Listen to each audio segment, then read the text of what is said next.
Hi, Matt. How are you? I'm good. How are Um, you?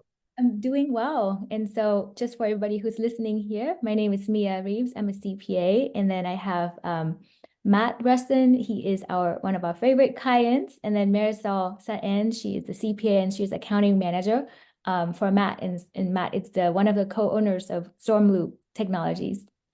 So today I'm going to talk to you guys, just kind of talk to Matt and learn more about his journey to success. You guys have a very successful business and kind of talk about our process of working together and how we've created values for you and how we can help you promote your business. So we can go ahead and get started by, so Matt, maybe tell us a little bit more. I know your business. We've worked together for many years, but kind of tell the audience a little bit more about your business and and how you get started and how long have you been in the business? Yeah, so Stormloop is what you probably like to call a boutique consulting firm, mainly in the workday and adaptive planning space right now. And then also we are a software development firm. So we're working on building some products that integrate with ERP systems like Workday, not solely Workday. It'll probably expand to other products, but we perform consulting services in the Workday space. So what that means is Workday is basically like a cloud-based HR platform. So think of it like a cloud-based filing cabinet for everything that involves running a business. So from employee benefits all the way to the company's financials, everything lives in Workday. This isn't true for all clients that use Workday. Some may only have HCM, some may only have fins, and then they store their other data in other systems. But what we do is we help clients make the most out of those systems and have the most pleasant experience with them, because as you can imagine, if one gets implemented poorly, it can be very disastrous for a company. They have to spend more money to get things fixed, and they have to pay a lot of people to run it and operate it, versus building streamlined and automated processes like we do. We make the client feel more comfortable about using and interacting with Workday. So that's really our core model right now. A lot of our clients, I mean, we serve clients all around the world, but the majority of our clients are based in the United States. And we've been in business since April of 2018. We started, it started with just my brother, Scott, and he was working for a partner that did Workday consulting and realized that there was an independent space. And then once he got into the independent space, saw an opportunity to have additional contracts and bring on people to help build a business. So that's when he called me, and we teamed up. And now 4 years later, what was it, 6 years later? Is it 2024? Yeah. 6 years later, we are at 25 employees and continuing to grow and hire more people. So it's been a good ride so far. I think you guys have been with us since 2020, Yeah, 2019 or 20. So 19. pretty close to the beginning. You guys have been with Yeah. us and obviously helped us do a lot of that growth. So we appreciate that. I But yeah, I remember. short little blurb on Stormloop.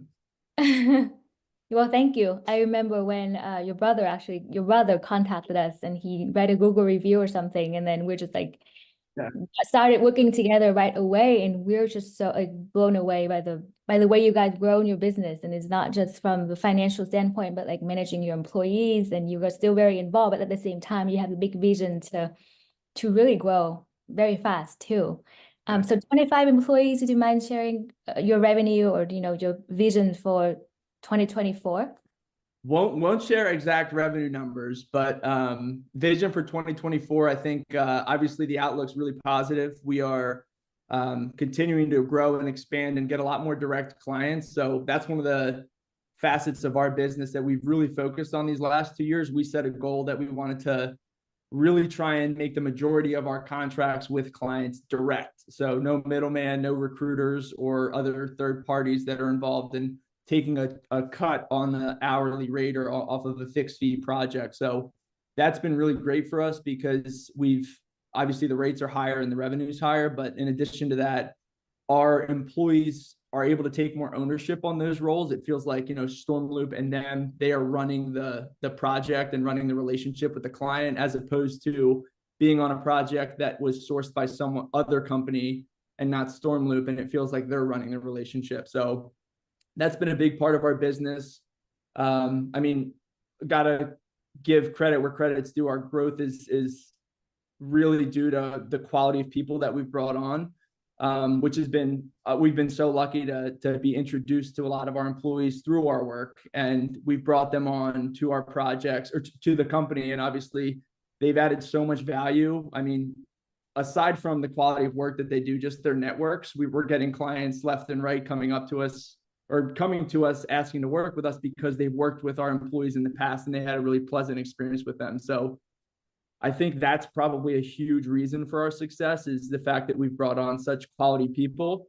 Mm. And any entrepreneurs out there that are young and just starting out a new company, I always tell them, really focus on who you're bringing on, because when you're 2 people or 10 people, one bad apple can bring the whole ship down. So you really want to try and bring the most high quality people that you can on that are going to help grow the business as much as possible. Selfless people are always the best people that are coming in and going to do everything they can to help the ship grow, but are not going to, have their hand out all the time, which we structure our company with a very equitable mindset of, I like people feeling valued and I like people feeling like they have equity in what they're doing, so that them working really hard on something doesn't feel like they're working for someone else. It feels like they're helping themselves. And that's proven really, really successful for us. So we're hoping to see that continue to grow as we hire some more people in 2024.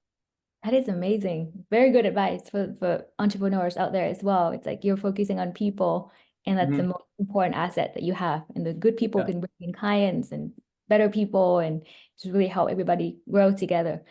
So I appreciate that. Now, what kind of specific challenges or issues that you were facing accounting tax-wise before you actually started using our services? And have you seen any changes since then? And a lot of them. The problem was I didn't have Marisol. That was my problem. No, but the thing with being, I guess you could call it entrepreneurship, but really just running a business, is when you're such a small team. Let me silence my ping so you guys aren't getting those on the recording. So yeah, with entrepreneurship, when you're such a small team, time is the most valuable asset. And when your time is what's making you money, in our case, consulting, me spending time on accounting activities and tracking down invoices and figuring out how well did we do last month, what kind of expenses do we have, and then every year you got to do taxes. So there's a ton of paperwork and things that go on with that. For me to take away billable time and time from running the company and trying to build and expand our employee base and make people happy and continue making money, because I run the business and I also bill out some hours, I didn't have time for accounting stuff. Scott and I were going back and forth. We were going Google Sheets tracking like how much money we were billing out on a week. And finally, we're just like, we should definitely outsource this. And small companies have to weigh the option of bringing on somebody full-time or outsourcing the work. And you're going to face that fork in the road when you're realizing, what's my time worth? Is my time that I could be billing for work that I'm an expert at worth me not doing that work and making sure I'm ticking and tying our numbers every month? So to us, it was, do we bring on a full-time accountant to run our numbers, our books, or can we outsource this work to a firm like yours, where you're able to take off that administrative burden of the financial aspect? And from our side, all we have to do is perform and continue doing what we're doing. So it gave us a lot more time to run the business and generate revenue, while you guys were, running our numbers, making sure we're, ticking and tying on our payroll, our vendors' expenses, and then that we're really, really compliant from a tax perspective, because that's obviously important too. We didn't want to have any burdens come on from an audit standpoint and not be prepared to answer anything. So you guys always keep us in check there. And it takes away the need for you to have to keep an eye on the accounting side, because you guys always have it handled. Well, thank you so much for your feedback. It really makes me feel good. And Marisol's here, so I want her to be here to kind of listen to your feedback about her performance. But I'm glad that you guys have good feedback and appreciate our effort to help you out. And even if you say time is important, but even when we are working together, there are still times when you need to spend some time digging into the issues and working with us. Yeah, So we appreciate your partnership, and you're always there, respond to emails so fast, and you're on top of it too.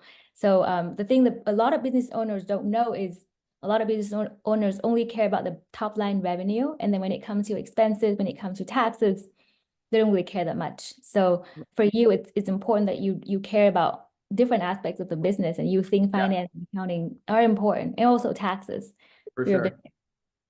business. So tax wise, do you feel like with the tax services that we provided, with the tax savings that we've been able to carve out for you guys, was that good for you? And would the tax savings help you more with your personal life or invest more in the business in the future? Yeah, absolutely. I mean, like I mentioned earlier, time is the most valuable asset that you can have when you're running a business. And to find out information on certain tax saving strategies, you have to use time to do that. Mhm. So having an outside firm allows you to not have to spend time tracking that stuff down, because I can say, hey, Mia, hey, Marisol, what kind of tax saving strategies are we not taking advantage of right now? What things could we be doing to take the most advantage of our situation right now? Whether, you're an LLC or a corporation, are we doing everything we can to make sure we're getting the best case scenario for our bottom line?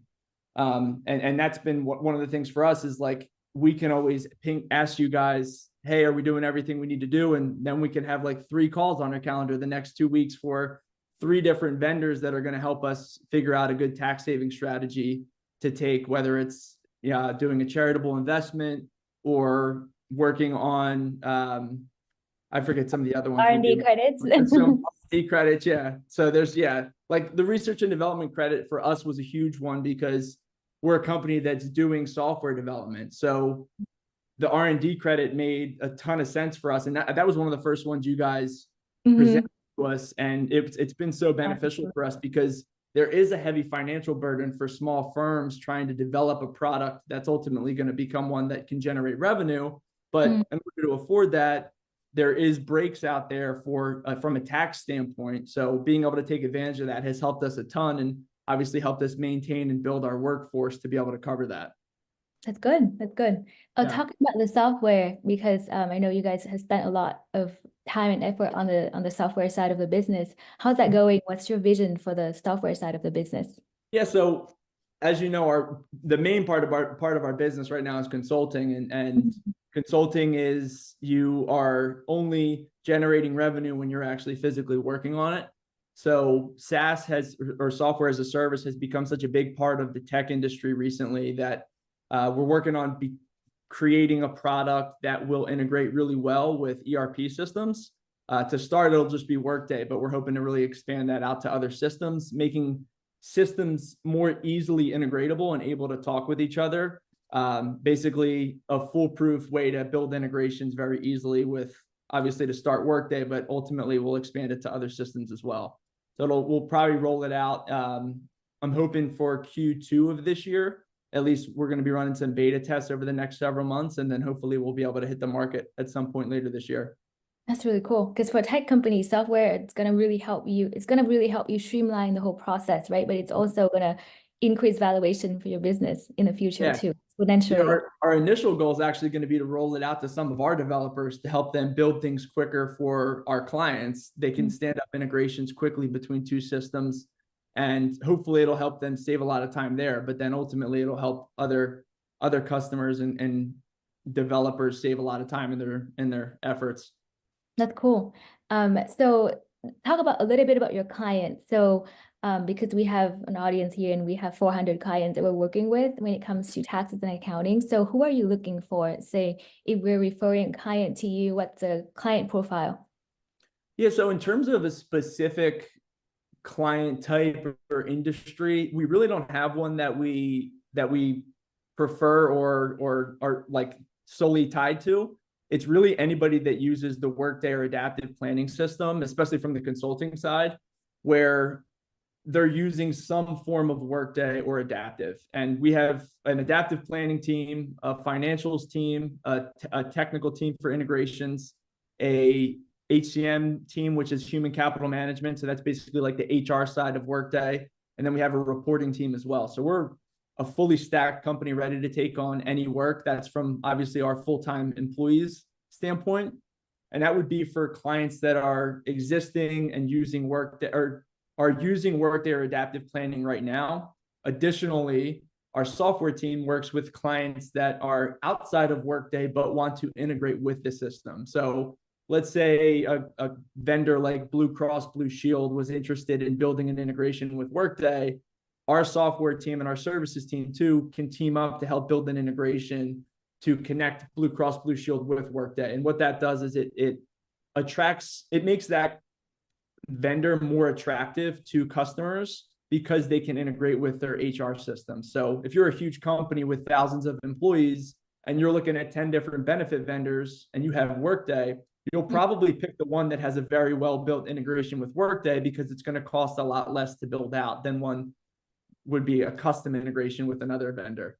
So that's another line of our business in the software space that has been great for us in the past. That's awesome. It's like you're focusing on one product and then that product or one service, right? And then that could be applied to multiple markets, but like the core service is there for the client. And I have so many questions to ask you, but I know we only have 10 minutes left. Speed up a little bit. So I know that you guys have been so successful and the growth was so quick, right? But like, have you had, even when you was a child, when did you actually want to have your own business and not work for someone else? Like share a little bit about your thought process on like why starting a business when you were so young. I was always interested in just in being very successful and trying to build something that I could be in charge of. I always liked being, I guess, a leader in things. So having a role and being able to build a company from the ground up has been really cool. I don't know if necessarily it was like when I was a kid, I was like, I want to be running businesses. When I was a kid, I wanted to be a doctor, but that changed pretty drastically when I went to business school. But I just saw the opportunity out there. I got it working for a corporation and just, you know, being in the corporate ladder with that whole structure didn't really bode well with me. I like working hard and I like seeing results.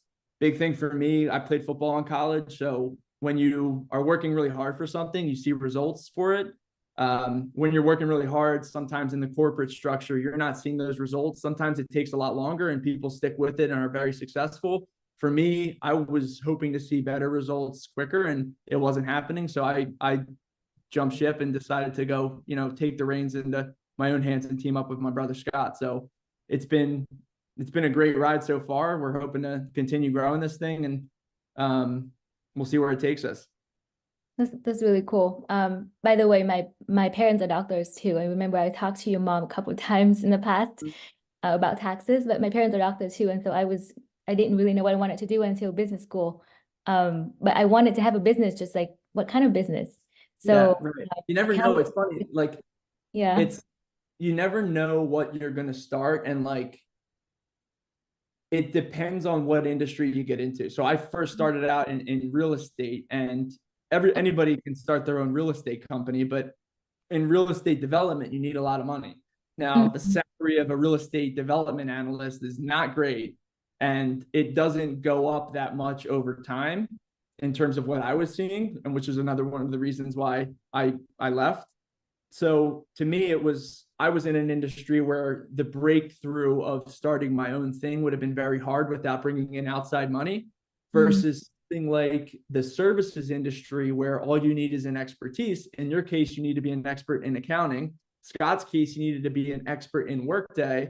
And there's an industry for recruiters to pretty much hand you contracts. They take a chunk of the rate and you get the rest of it. So that's just how the cards fall, right? Like if maybe Scott went into real estate and I did the Workday thing, I would have started it in 2018. Who knows, right? It's all about where you start. So where I had started, to me, the path to creating a really successful company was a lot harder to perform versus what a services industry is able to do, because all you're offering is your expertise. No one's really going to pay an hourly rate for some real estate development analyst, then I can't, I didn't have money to start my own company and buy a ton of real estate development projects. Appreciate your insight. I was along the same. I was thinking about first. I was thinking about real estate, apartment syndication or Yeah. flipping, but I feel like with my accounting, it's like, and for me, accounting is a foundation to have a good business. You have to understand accounting and finance, and then build from there, right? So you guys are doing monthly accounting, forecasting, budgeting, all that. But like Yeah. without that, no business can survive. And so that's Yeah. why I decided to have my business. But real estate, it's also when you do real estate, you can also be a realtor, or you could Hmm. be a developer, you could Yeah. build apartments. So in your opinion, in your mind, you were thinking about building real estate. Yeah. Well, I did both actually. When I was a Oh, senior in college, I took I had, with football, I had to be there every summer. So I had a ton of credits built up and I only had to take 2 classes my senior year. I think I mm, had class Tuesday and Thursday. So Monday, Wednesday, Friday, I did an internship at a real estate brokerage while simultaneously getting my real estate license because I thought I was going to get into real estate. So I got my commercial real estate license and worked for this company for a couple months and then ultimately decided I think I want to get into real estate development because I wanted to understand, like you said, the financials behind real estate on these big properties that are generating tons of wealth for people. So I mm, decided to go into real estate development, which is you're going from commercial real estate, which is like a eat what you kill, you're a salesperson, you're getting commissions off of whatever commercial deals you do, versus real estate development, salary job. You're coming into the office every day, you're working from a desk. And for me, it was a good experience. I mean, looking back at like, I was, you're always disgruntled when you're doing something that you don't want to do. But looking back, it was so helpful for me because, like, my first day, they're like, oh, you did finance and real estate and accounting at Villanova. Here's a bunch of financial statements for 150 properties. Like, make sure they all tick and tie and that they look good. So that was my job at the real estate development firm to start. And then I'm underwriting property. So while it was a ton of work and I was working like sometimes 10 to 14-hour days in the office in Philly, it was such a good experience for me because now I come to Stormloop and I'm like, I know how financial statements are going to work. Obviously, I have my experience from college, but the applied knowledge that I took from my job in real estate was really, really helpful for me to understand how balance sheets work, what the financial statement should look like, how big taxes can impact things on the bottom line, which is why ultimately it's been really successful to engage with you guys. So yeah, it was a really good experience for me. And that's why I tell that to people too. Like, even if you hate what you're doing right now, I bet in some way in the future, it's probably going to help you or something will come up in the future that you will ultimately be better off for doing it and pushing through. And it's proved true for me. So That's true. Anything in life could be a good learning, a good lesson yeah, applied to absolutely.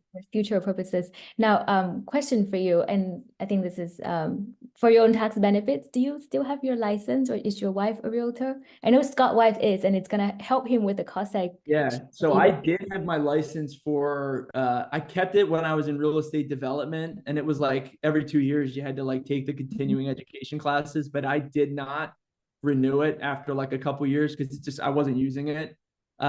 Looking back, I wish I did because then I could get that, real estate professional write Yeah, off. But it was, yeah, I didn't keep it. I may at some point in the future look to renew it or reactivate it. But at this point, I do not have it. might be something good to keep in mind for future purposes. But Yeah, we'll for sure. talk to you more about this during our sessions this year. More about Mhm. the license and how even if you don't get the license, you can still get the professional status. It's just going to be a little bit harder. So Yeah. we talk to you more about it. Now, so now we're approaching the end of the podcast. So do you have one last question? Do you have any advice or for people who want to sort of grow their business? Mhm. The next level, do you have any advice? I know you talk about hiring people and then finding the right niche, right? And what else do you have? Like just someone who wants to grow their business to the next level, exponentially, like you guys did. Yeah. So I mean, honestly, a great example is engaging with a firm like you guys. Don't be afraid to decentralize some of the tasks that are taking up your time and Mm, outsource the work for them. So accounting is a great example of that. You don't need to hire a an entry level accountant for $50,000 to $75,000 a year, and just have a few things that need to be handled. You can outsource that work very easily to a firm like yours, where you guys take that burden on, and obviously you're paying for it, but you're paying less than you would a full-time employee. So find what works really well and use your time wisely. You need to value your time like it's the most important thing in the world, because it really is when you're building a business. So outsourcing small tasks like that really help. One of the greatest decisions we've made is bringing on one of our operations managers, Lindsay, who's helped take a lot of those tasks off our plate as well, and allow Scott and I, and obviously others. But when it was just Scott and I, we were running the invoicing and all of the administrative tasks. Now we have an operations manager that's doing it, and it's helped us immensely because we're able to do things that are making the business grow. If you're trying to grow a business and you're spending time on administrative tasks, that you're not growing the business, you're just doing administrative tasks to run the business. So find a way to get those administrative tasks and everything that's just really the mundane running of a business, get that outsourced or get that handled by someone else. And you can continue focusing on growing the business and doing things that are generating more revenue, generating more leads and new business, and finding ways to generate additional revenue that you don't currently have now. Because if your mind power is going to something else like an administrative task, it's not going to be going towards growing the business. So that's probably the most important thing. And then obviously, like you mentioned, the people that you bring on are so huge, especially the initial few hires, because ultimately that's what's going to set the culture. You can have as much influence as you want to try and have, but ultimately the first 5 people you bring on are going to be the most important in terms of setting the standard for what it's going to be like to work at the company and how the company is ultimately going to grow. That's amazing advice. I think I want to follow all that. But I think one of the things that you mentioned was hiring people to help, hiring the first few employees to help. That was so true, because Marisol was my first employee. And back then she was part-time. And then I think at the kitchen table or at the restaurant, I was like, hey, Marisol, can you go full-time? And she's like, yes. I was so scared because I had to, pay a lot more. And then I was like, okay, let's do it. And then she worked with you guys. You guys are one of her first clients too. So it's the whole journey, but it's amazing to have both of you here and kind of talk about the whole process of how we started until now. And also, yes, of course, delegate the task that you don't want to do, because time is very, very important. I totally agree. And Marisol, since you're here, do you want to say anything to everybody and Matt? And we really appreciate your help with the accounting too. Yeah, no.